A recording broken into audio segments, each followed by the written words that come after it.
the community hasn't come to appreciate the use of wetlands within the perspective of human life.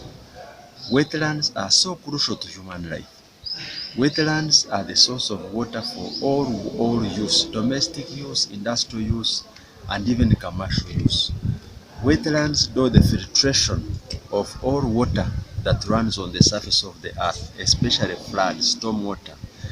Wetlands, they have aquatic animals, which aquatic animals also regulate other animals. For example, frogs eat up other small insects, and in that case they keep the eco balance.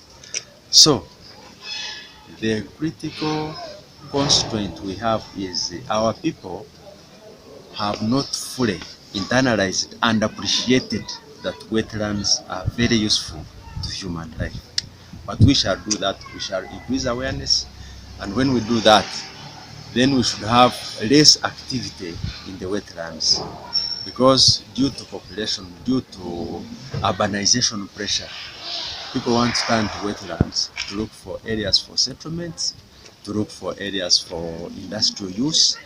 People want to turn to wetlands for expanded urban activity, and that is a big constraint to our wetlands. And according to our assessment at the national level, Masaka is now approximately at about 80%, because it has, on its own, even before being identified as a potential city for accreditation, it has been undertaking wetland management activities, things to be like sensitization, restoration, awareness,